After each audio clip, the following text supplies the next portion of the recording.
찰스 1세는 제임스 1세와 덴마크의 아나의 차남이다. 제임스 1세의 장남인 헨리는 1612년 사망했다. 잉글랜드, 스코틀랜드, 아일랜드의 군주였던 찰스 1세는 성공회에서는 성인으로 추대되고 있다.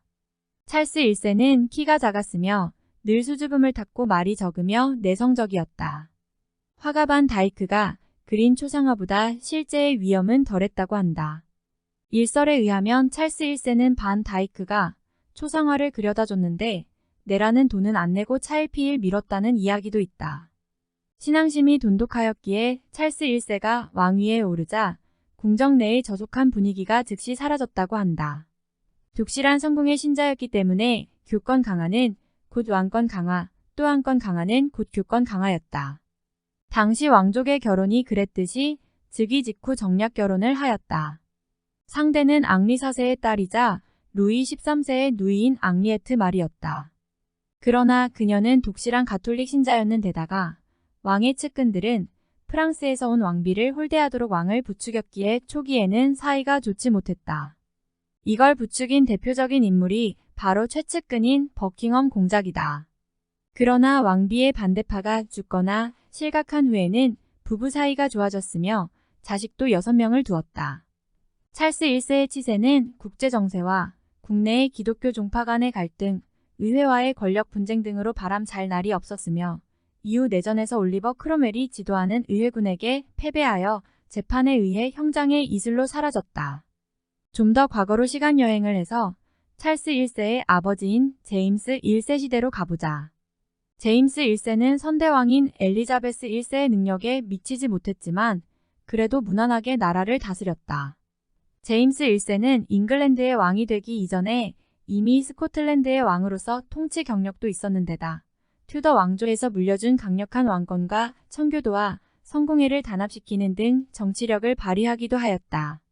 그러나 제임스 1세가 사망한 후 차남인 찰스가 왕위를 계승했다. 차남이긴 하나 형이 사망하는 바람에 사실상 장자로서 왕위를 계승했다. 그런데 문제는 이때부터 발생했다. 사실 막 즉위한 찰스가 당면한 문제는 그의 아버지 때부터 있었던 문제이다. 튜더 왕조 시절 초기에는 헨리 7세 시절 대부분의 귀족들이 장미전쟁으로 몰락하고 왕실에서 패배한 귀족들을 숙청하거나 재산을 몰수하면서 귀족 가문은 30여 개 수준으로 쪼그라들었다. 이를 바탕으로 튜더 왕조는 재정적으로나 권력으로나 절대 우위를 누리며 절대 왕정 시대를 누렸다. 그러나 헨리 8세와 엘리자베스 1세 시기의 대외 팽창과 전쟁으로 재정적 수요가 폭증하면서 소수 귀족을 제외한 젠트리에 대한 의존이 강해졌다. 사실 영국의 귀족제도 특성상 극소수의 귀족 가문을 제외하면 사회 지도층은 모두 젠트리들이다. 단순한 상공인에 지나지 않았던 대륙의 부르주아로 불리기엔 무리가 있었다. 이들 대부분은 귀족 가문의 차남 이하의 후손이나 지주계층이었다. 이들 세력도 무시하지 못할 정도로 성장했었다. 이미 엘리자베스 1세 시절 절대 왕정의 바탕이던 왕실 토지들은 젠트리들에게 팔리면서 왕실 기반이 약해져 있었다. 엘리자베스는 의회에 손 벌리거나 백성들에게 욕먹는 새로운 과세보단 왕실 소유 토지를 팔아치우는 걸 선호했기 때문이었다. 따라서 후대 왕이 될 스튜어트 왕조 시기에는 필연적으로 정치적 위상이 강화되면서 그들은 점차 목소리를 높이고 있었다. 이는 본질적으로는 스코틀랜드에서 들어온 왕조였던 스튜어트 왕조의 한계였다. 스튜어트 왕조는 스코틀랜드에서도 그리 강력한 왕조는 아니었다. 때문에 잉글랜드 왕위를 운 좋게 얻기는 했지만 세력은 약할 수밖에 없었던 것이다. 게다가 스코틀랜드는 이때까지도 잉글랜드에겐 외국이었고 스코틀랜드도 마찬가지로 잉글랜드가 외국인 터라 잉글랜드와 합치기를 거부했기에 통합이 제대로 되지 않았다. 더불어 바람둥이 헨리 8세는 수장령, 특히 토마스 크롬웰 처형 이후로 교회와 수도원의 토지를 헐값에 처분하며 군사활동이나 사치에 필요한 자금을 마련했다. 이러한 과정에서 이를 매입한 상공업 계층은 젠트리, 요먼 계층으로 성장해 의회에서 강력한 세력을 이루게 되었다. 그래서 그들은 더 이상 헨리 시대의 거수기 노릇은 커녕 왕권을 견제하기에 이르렀다. 청교도의 세력도 강성해져 국교회였던 성공회를 지지하던 국왕과 대립하는 판국이었다. 엘리자베스는 긴축 정책과 해외 투자, 드레이크 백작의 해적질 수입 등으로 일을 메웠었지만 아버지가 만든 빚이 하도 많다 보니 미봉책에 불과하여 잉글랜드 국왕의 재정적 기반은 크게 줄어들어 있었다. 이런 상황임에도 제임스 1세는 강력한 왕권을 원했다. 사실 제임스 1세의 구상은 스코틀랜드와 잉글랜드 그리고 아일랜드까지 통합하여 대영제국을 건설하는 것이었다. 그것이 그가 강력한 왕권을 원했던 이유이었다. 실제로 제임스 1세는 잉글랜드, 스코틀랜드, 아일랜드가 통합된 대영제국을 건설했다. 그래서 그는 국가 통합을 위해 독자적으로 세금을 걷고 상비군을 건설하려 했다. 당연히 의회는 심하게 반발하였다. 섬나라인 영국에서 육군을 만들 필요 자체가 별로 없었기 때문이다. 특히 영국은 전쟁이 수도 없이 벌어져 육군의 비중이 커진 일본과 달리 이 정도로 전쟁이 많이 벌어지지는 않았기 때문에 육군을 대규모로 양성할 필요성이 없었다. 그런데 그렇게 육군을 만들면 대체 그 창끝이 누구한테 가장 먼저 향할지는 뻔할 뻔자다. 사실 이는 영국뿐만 아니라 다른 유럽 국가들도 마찬가지로 갈등했는데 상비군의 양성은 바로 귀족들을 억누르는 것이라서 귀족들이 좋아할 리가 없어서 기를 쓰고 상비군 양성을 방해했다. 섬나라인 영국에서 육군을 만들 필요 자체가 별로 없다. 제임스 1세는 이 문제로 의회와 자주 충돌하였고 의회를 여러 번 해산시켜버릴 정도로 갈등했다. 제임스 1세와 의회가 얼마나 사이가 좋지 못했던지 제임스 1세가 병으로 죽었을 때는 이것이 암살이라는 소문까지 돌았다. 물론 가능성이 높은 말은 아니다. 애시당초 당시 국왕인 제임스 1세도 왕위에 올릴 왕족의 수가 적어서 스코틀랜드에서 데려와야 했을 정도였다. 그리고 제임스 1세와 의회가 많이 싸우고 해산시키고 해서 사이가 나쁘긴 했지만 적어도 제임스 1세는 국민들에게 평판 좋은 왕이었다. 그리고 결정적으로 제임스 1세가 암살당했다면 그 아들인 찰스 1세를 왕위에 올려놓을 일도 없었을 것이다. 그 아버지의 그 아들인지라 찰스도 왕권 신수설의 신봉자였고 아버지의 노선을 계속 밟았다. 그러나 실권을 가지고 있던 총신 버킹엄 공작 조지 빌리어스가 여러 실정을 범했고 찰스가 추진한 무리한 해외 원정도 줄줄이 실패하여 영국에는 악재가 겹쳐갔다. 대표적인 사례가 바로 프랑스의 개신교도 반란을 지원한 사건인데 이때 프랑스의 라 로셀에서 농성 중인 개신교도를 지원했다가 대패한다. 버킹엄 공작과 라 로셀의 패배는 알렉상드르 듀마의 저 유명한 소설 삼총사의 배경이 되기도 하였다. 이러한 실정이 발생하면서 과세 부담이 중해졌고 의회는 이를 핑계로 왕권을 약화시키려고 1628년에 권리청원을 내놓는다. 권리청원의 주요 내용은 의회의 승인 없는 과세는 불가하다는 것이었다. 또한 왕권도 건드릴 수 없는 일련의 자유권을 승인해 달라는 요구였다. 찰스 1세는 일단 이를 수용한다고 밝혔지만 몇 개월 후 입을 싹 씻고 의회를 해산해 버렸으며 이후 11년간 그 문을 걸어 잠가버리게 된다. 의회를 열고 닫는 것은 왕의 권한이었기에 의회파는 어쩔 수 없었다 하지만 그만큼의 분노와 불만을 쌓고 있었다. 그동안 찰스 1세는 의회의 승인을 피하기 위해 각종 명목으로 특별세를 거두며 재정을 충당했다. 그러나 스코틀랜드에 반란이 일어나게 된다. 엘리자베스 1세의 뒤를 이은 제임스 1세는 스코틀랜드 칼뱅파 교육을 받았음에도 청교도들의 기대를 저버리고 왕권 강화를 위해 39개 신조에 기반한 잉글랜드 국교의 일원화 정책을 지속했다. 이를 스코틀랜드와 아일랜드에까지 강요하여 분란이 되었다. 다만 아버지 제임스 1세는 잉글랜드에서 의회와 대립했으나 통치는 원만하게 해냈다. 또한 어린 시절부터 스코틀랜드에서 자란 만큼 스코틀랜드를 잘 알기에 스코틀랜드인들을 다스리는 데는 능숙했다. 스코틀랜드의 애착심을 여러 차례 보이는 방법으로 스코틀랜드 귀족과 평민들의 신망을 받아 통치에 성공을 거두었다. 특히 제임스 1세는 잉글랜드의 왕이 되고서도 수시로 스코틀랜드를 방문했다.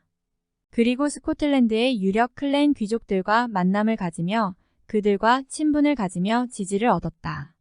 그래서 스코틀랜드에서는 반란을 일으키지는 않았다. 하지만 잉글랜드에서 태어나고 자란 찰스 1세는 스코틀랜드에 대한 애착이 없었고 스코틀랜드를 무시하는 바람에 그들의 불만을 불러왔다. 헨리 8세 이래로 종교에 의한 피바람을 몇 번이나 맞았던 잉글랜드였기 때문에 가톨릭 교도인 왕비의 존재는 곧 찰스가 잉글랜드를 다시 가톨릭화할지 모른다는 공포감으로 자리 잡았다. 또한 찰스가 캔터베리 대주교로 고교회파 즉 가톨릭의 전통을 일부 회복하려던 성공회 내부의 한파였던 윌리엄 로드를 지명하자 분쟁은 커져만 갔다. 더더욱 심각한 것은 윌리엄 로드의 인물됨됨이었다. 매우 전투적이었던 그는 성공회의 세력권에 침입한 청교도를 박멸하기 위해 그들의 코나 귀를 자르는 만행을 서슴지 않았다. 스코틀랜드 지역에 잉글랜드 성공회의 세력을 공고히 하기 위해 여러 가지 무리수를 두었다. 처음 찰스 1세는 의회의 승인 없이 독자적으로 스코틀랜드에 진군하였으나 결국 군비의 부족으로 스코틀랜드 반군에게 패하면서 타협할 수밖에 없었다. 찰스 1세는 스코틀랜드와의 전쟁을 위한 특별 세금을 징수하기 위해 1640년 4월 13일 의회를 열었다. 하지만 그동안 불만과 분노가 쌓여온 의회는 찰스 1세가 요구한 전쟁 예산안은 거들떠보지도 않은 채 그가 징수해 오던 다른 특별세를 심의하기 시작했다. 그러자 찰스 1세는 상원의 전쟁 예산이 특별세에 대한 불만 처리에 앞선다는 것을 납득시키고 하원의 보조세를 성립시켜준다면 선박세를 징수하지 않겠다는 뜻을 전하였다. 그러나 하원은 반발하며 그 말을 무시했고 찰스 1세는 1640년 5월 5일에 의회를 해산해버렸다. 이후 스코틀랜드군이 잉글랜드에 침입하여 북부 2개 주를 점령하자 찰스 1세는 이를 인정하고 전쟁을 끝맺지 않을 수 없었다.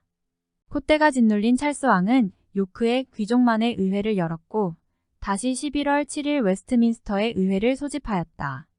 하지만 11년 동안 짓눌렸다가 제대로 터뜨리지도 못하고 삭혀야 했던 울분이 터져나왔고 의회는 마침내 왕권의 상징인 특별재판소를 폐지하였다. 또한 왕의 측근인 윌리엄 로드를 탄핵하고 스트래퍼드 백작을 체포하여 처형해버렸다. 그리고 1628년의 전례가 반복되지 않도록 하기 위해 의회는 최소한 3년에 한 번은 열려야 한다라는 규칙을 제정했다. 이렇게 이 의회는 1653년에야 폐회되는 장기회가 되었고 그 사이에 국가의 주권이 국왕이 아닌 의회에 있다는 이념이 등장하여 왕과 의회의 사이는 점점 더 험악해져 갔다. 때맞춰 아일랜드에서 반란이 일어나면서 더욱 격화되었다. 이에 의회는 국왕의 허락도 받지 않고 독자적으로 아일랜드의 반란을 진압하기로 결의하였다. 또한 찰스 1세의 잘못을 200개 조항에 걸쳐 시시콜콜이 나열하는 대항 의문을 내놓는다. 그러자 격분한 찰스 1세는 결의문 통과를 주도한 5의원을 체포하고자 몸소 근위대를 이끌고 의사당에 난입했으나 의회는 의회 경비병들을 동원해 저지하며 국왕의 요구를 면전에서 묵살해버렸다. 이는 왕권에 대한 의회의 본격적인 도전이라서 찰스 1세는 분노의 의회를 무너뜨리기로 마음먹는다. 하지만 의회는 지방의 민병대 통솔권을 자신들에게 주는 법안을 결의했다. 이에 맞서 찰스 1세는 노팅엄에 가서 자신의 깃발을 내걸었다. 잉글랜드는 왕당파와 의회파 둘로 갈라졌다. 왕당파는 잉글랜드 북부와 웨일스에서 세력을 떨쳤고 잉글랜드 남부는 대체로 의회파를 지지했다. 내전은 처음에는 왕당파에게 유리했다. 의회파의 군대는 대부분 토호들이 각 지방에서 긁어모은 오합지졸들이었으며 그나마 자기 고향 밖으로 출정하기를 꺼렸다. 하지만 왕당파 역시 그리 상태가 좋은 편은 아니라서 양측은 엣지힐 전투에서 졸전을 벌이는 등 지리멸렬한 모습을 보였다. 그러나 1644년 마스턴 무어 전투에서 대활약하며 혜성처럼 등장한 올리버 크롬웰이 이듬해 흔히 철기병으로 알려진 신모범군을 조직하면서 전세가 역전되었다. 신모범군은 엄격한 규율과 훈련, 그리고 높은 사기를 갖춘 군대였다. 특히 그들의 높은 사기는 종교적 열정의 힘으로써 싸움터에서도 늘 성경을 들고 다니며 틈만 나면 찬송가를 불렀다. 또한 이들은 자신들의 적인 왕당파 군대가 곧 사탄의 군대이며 자신들은 곧 이루어질 것이 분명한 재림 예수의 천년왕국을 이룩하기 위해 싸우고 있다고 믿었다. 이들이 연거푸 승리하자 크로멜은 의회에서 점차 큰 목소리를 낼 수 있게 되었고 그가 이끄는 급진파가 온건파를 누르고 의회에 주도권을 쥐게 되었다. 결국 네이즈비 전투에서 참패한 찰스 1세는 대세가 기울자 스코틀랜드로 도망쳤으나 찰스 1세를 싫어하던 스코틀랜드는 40만 파운드를 받고 크로멜에게 찰스 1세를 팔아버린다. 탄핵되어 투옥되어 있던 윌리엄 로드는 찰스 1세가 사면하려고 여러 노력을 했다. 그러나 국회가 끝끝내 거부하고 1644년 그를 재판에 회부해 사형을 선고했다. 그리고 그는 다음 해 1645년 목이 잘리는 참수형에 처해졌다. 결국 1646년 4월 찰스 1세가 스코틀랜드에 항복하면서 내전이 잠시 종식되었다. 하지만 스코틀랜드는 찰스 1세를 싫어한 터라 크로멜에게 40만 파운드의 돈을 받고 추방시킨다. 추방당해서 의회 측에게 모든 권력을 잃고 감금당한 찰스 1세는 이후 의회파의 소나기 내에서 계속 외부와 연락하며 기회를 엿보았다. 결국 그는 감금된 궁전에서 탈출한다. 의회의 급진 개혁을 추구하는 수평파와 이를 저지하려는 크로멜의 독립파가 충돌하게 되자 왕당파가 찰스 1세의 주도 하에 2차 내전을 일으켰다. 하지만 왕당파는 1년여 만에 프레스턴 전투의 패배로 또다시 진압당했다. 이에 찰스 1세는 다시 포로가 된다. 크로멜은 더 이상 왕을 살려둘 수 없다고 판단했다. 그래서 의회에게 찰스 1세의 처형을 건의했으나 반역자로 물리기 싫었던 의회는 크로멜의 제안을 거부했다. 그러자 크로멜은 1648년 12월 군대를 동원해 의회를 기습하여 찰스 1세의 처형에 반대하는 200여 명의 의원들을 가두어 버렸다. 그리고 자신의 확실한 지지자이거나 그럴 가능성이 크다고 여긴 135명을 가려 의회를 편성했다. 그중 70여 명이 출석한 이 의회를 잠부의회라 하며 왕을 재판할 최고법원을 열었다. 잠부의회는 글자 그대로 크로멜 파의 찌꺼기 의회란 뜻이다. 왕은 반역자에게 재판받느니 차라리 죽겠다고 버텼다. 그러나 크로멜이 장악한 법원도 이미 정해진 각본대로 사형을 판결했다. 그나마 의회 인준이라는 형식적인 절차가 남아있었지만 왕의 사형에 반대한 의원들이 일찌감치 감금되었다. 나머지 의원들은 크로멜의 추종자들이었기 때문에 크로멜 자신의 찬성표를 포함한 고작 59표의 찬성에 의해 찰스 1세한테 사형이 선고되었다. 그나마 왕이었다는 이유로 죄수처럼 끌려나가지 않고 스스로 사형장으로 걸어가는 것만은 허락되었다. 찰스 1세는 판결을 받기 전에 최후 변론에서 기억하시오. 짐은 당신들의 국왕 합법적인 왕입니다. 당신들이 짐에게 어떤 죄를 더 씌웠는지 기억하시오라는 말을 하였다. 처형되는 날 아침 자식들에게도 이 아비는 죄를 지은 것이 없단다라는 말을 남기고서 당당하게 죽음을 맞았다고 한다. 찰스 1세의 차녀 엘리자베스는 찰스 1세가 처형당하기 전날인 1649년 1월 29일 올리버 크로멜의 허가로 남동생 헨리 왕자와 함께 찰스 1세를 면회할 수 있었다. 그 자리에서 찰스 1세는 내 어머니 즉 앙리에타 마리아에게 더 이상 만날 수 없다고 전해라라고 했고 찰스 1세, 엘리자베스 공주, 헨리 왕자가 서로 부둥켜 안고 울었다고 한다. 이 때문에 마음의 병을 얻었는지 엘리자베스는 1650년 9월 8일 15세의 짧은 생을 마감했다. 여담으로 이 면회를 지켜본 올리버 크로멜마저 이 가족의 깊은 감동을 받았다고 한다. 1649년 1월 30일 잉글랜드의 왕 찰스 1세는 그의 신하와 백성들 앞에 사형수로 섰다.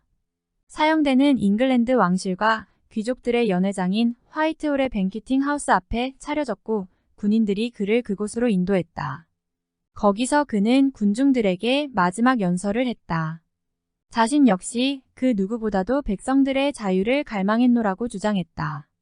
그러면서도 그는 개인과 군주의 권리는 완전히 다르다면서 의회가 국왕의 통치권을 넘볼 수 없음을 말했다.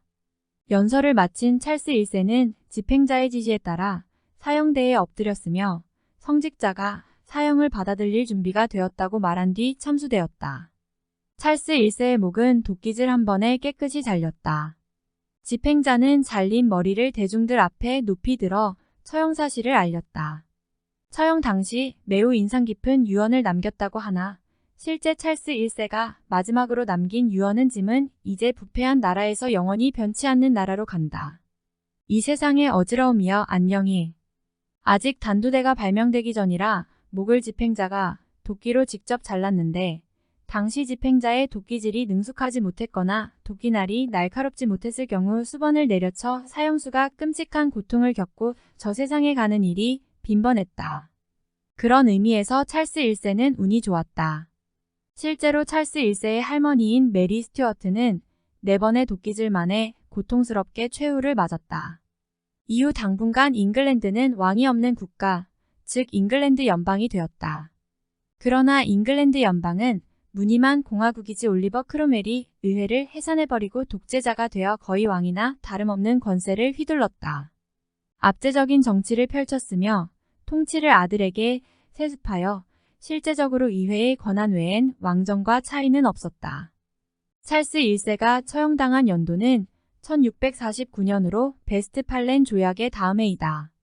사실 이때만 해도 잉글랜드는 유럽 대륙에 비해 시골 깡총과 같은 취급을 당했기도 했고 30년 전쟁을 끝낸 베스트팔렌 조약의 영향도 있어서 유럽에선 찰스 1세의 목이 떨어진 것에 대해 큰 관심을 가지지 않았다고 한다.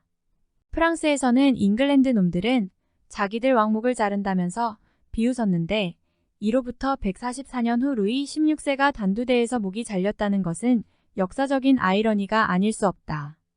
애초에 의회도 찰스 1세의 권력을 박탈하는 것에 동의했지 사형에는 반대하는 쪽이 대다수였기 때문에 제대로 판결을 내렸다면 사형은 가지 않았을 것이다. 후일 찰스 2세가 복수를 쉽게 할 수 있었던 것도 처음부터 처형 자체가 다수 의원들의 공정한 토론에 의한 찬성이 아닌 몇몇 크롬웰파의 각본 재판으로 이뤄져 이들만 처형하고 나머지와는 타협할 수 있었기 때문이다. 한편 찰스 1세의 왕비인 앙리에트 마리는 내전이 진행 중일 때 만약을 대비해 미리 자식들을 데리고 국외로 탈출한 후 남편을 구출하기 위해 백방으로 노력했지만 실패했다. 이후 자신의 친정인 프랑스로 돌아가서 수도원에 들어갔다. 이때 어머니와 함께 수도원에 들어갔던 딸 앙리에타는 나중에 루이 13세의 차남 오를레앙 공작 펠리프와 결혼했으나 요절하고 만다. 어머니 앙리에트 마리의 오빠가 루이 13세니 둘은 사촌이다.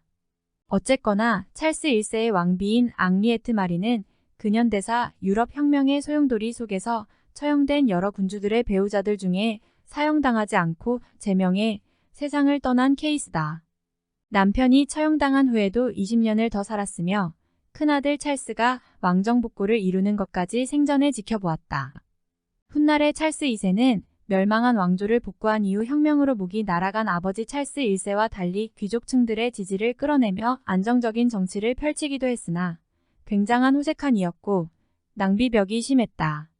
엘리자베스와 함께 찰스 1세와의 마지막 면회에서 함께 부둥켜 잡고 울은 적이 있던 헨리는 자신의 아버지를 처형한 사람임에도 크롬웰에게 교육을 받아 크롬웰을 옹호하고 개신교도가 되었다. 이에 어머니의 종교인 가톨릭교를 매우 혐오하게 되어 어머니와 사이가 매우 냉랭했다고 한다. 1660년에 천연두로 젊은 나이에 요절했다. 현존하는 찰스 1세의 후손은 모두 앙리에타 앤의 딸 안마리의 후손들이다.